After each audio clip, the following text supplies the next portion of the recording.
Welcome back to PRN Test Drive. I'm James, and this is the 2025 Ford Explorer ST. But Ford has been nice enough to invite me out to Bromont, Quebec, where I've driven some Fords in some off-road trails and also up a mountain and even on the highway. So they're allowing me to do a full test drive. So let's talk to you about what's under the engine for the different trims of the Ford Explorer. So for our base Explorer and our Platinum Explorer, as well as the ST line, you can option a 2.3 liter turbocharged 4-cylinder engine, giving us 300 horsepower, 310 pound-feet of torque.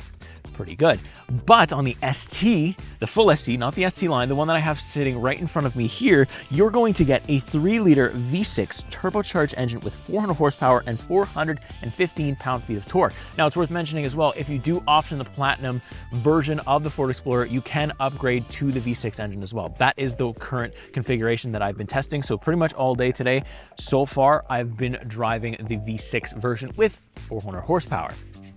Now, the ST that's sitting in front of me has a little bit of a blacked out grille. You also get some nice stuff in the rear. You get a nice quad exhaust, nice looking stuff. We also get the performance brakes. There is a sporty suspension tuned on here as well, which is going to be interesting to take it off-road a little bit later and see how it kind of performs. So far, I've taken it just up the mountain here, and it's been quite interesting because you never expect to really take a Ford Explorer off-road. And I'm glad that Ford is showing that if you want to, it can pretty much handle absolutely anything. I really do like the design as well. Not a big change for the Ford Explorer. It still kind of looks like a cop car here in Quebec, so people suddenly realize they know how to drive when they see you coming behind, even when they see like 3 of us in a row today on the press trip. It's very interesting. I like the daytime running LEDs. I do think my preferred one is going to be the ST.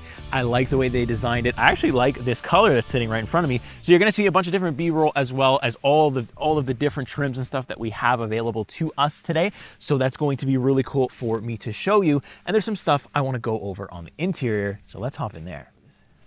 So sitting inside the Ford Explorer ST version right now, this is a very nice place to spend time. I like the difference in materials here. I also enjoy, the red stitching everywhere. The ST badge here on my steering wheel, it makes it look very nice. We've got the same kind of Ford gauge cluster that you're used to looking at. If you've ever driven or seen any of our videos on the Fords, you'll know that we have kind of the similar gauge cluster here, as well as we got physical buttons on the steering wheel, which I do enjoy. And I'm also noticing now that the ST steering wheel is a little bit more beefy, and we have paddle shifters as well. So the ST is kind of like leveling up, and because I have driven today so far as of filming, I have driven the Platinum with the V6 engine. So there's a little bit like, obviously the shell is the same, but the materials in here for the ST are a little bit upscale. It does feel a little bit better. So it's very nice to see these things back to back. I've got 3 levels of memory seating here. I've got heated and ventilated seats. You can put them on automatic. I've got tri-zone automatic climate control in here as well. Wireless Apple CarPlay, wireless Android Auto. Ford has said today that they're happy to continue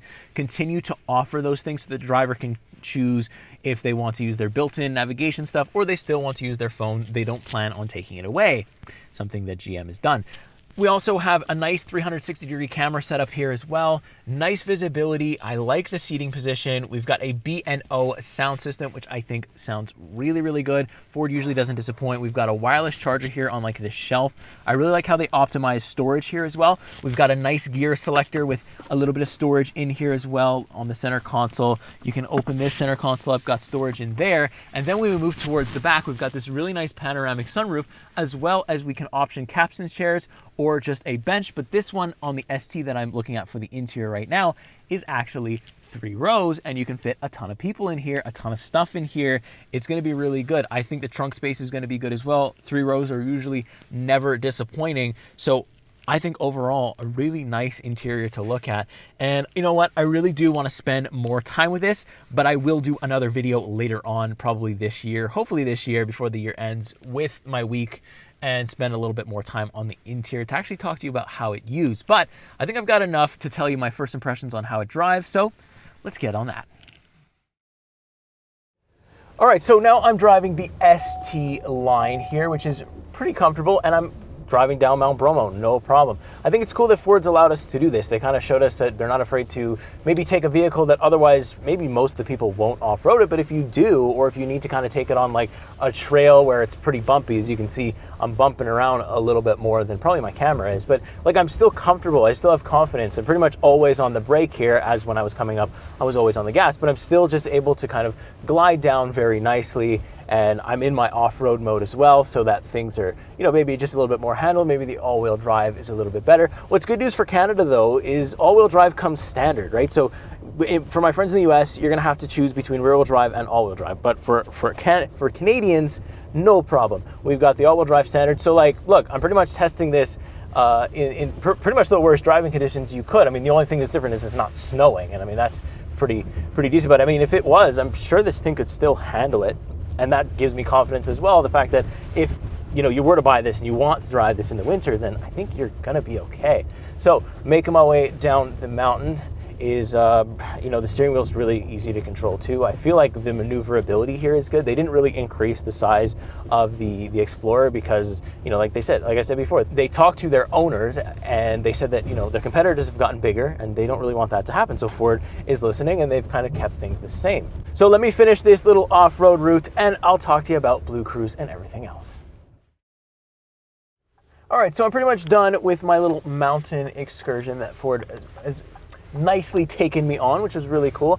Like I said, I really like the fact that they let us do that. Now I'm back on normal roads and the duality is very good. I like the handling of the ST line. I'm not sure how much it would change just having the true ST or anything like that, but one thing that I think is funny is like when you're driving behind people in this thing, people kind of think you're maybe a police or something like along those lines. So they kind of suddenly learn how to drive and they move out of the way. And Blue Cruise is really well done. It only works on previously mapped out highways. We know this. I think I've explained to it, and probably also Niall has explained that, you know, it only works on major highways, basically highways that are heavy use. But still, it works really well. It can automatically change lanes for you and different things like that. So it kind of takes the road trip out of your hands. It takes the driving experience out of your hands. And I think that's why you would buy a vehicle like this. Like I said, visibility is really good. I like the acceleration. It's nothing crazy. It's not gonna like pop you back in your seat or anything like that, but it is decent. And obviously with the upgraded engine, the V6 engine, you're gonna have a better time doing that. Like, so I could push it just a little bit here. You know, nothing surprising, not gonna shock you, and it's not meant to. And I don't think that's what Ford were going for, but you can still have a little bit more of a sporty experience in terms of interior looks and stuff like that if you go with the full ST and not the ST line. But I still like the fact that the ST line that I'm driving right now gives me this sporty feel without maybe having all the bells and whistles of the sporty vehicle, and also the price is going to be a big point as well. So that's going to do it for my first impressions. Little off-road trail, little road driving experience, a little highway with Blue Cruise driving experience as well. Thanks so much, Ford, for inviting me out here. Let me know what you think of the Ford Explorer for 2025. Are you in the market for one? Do you want one?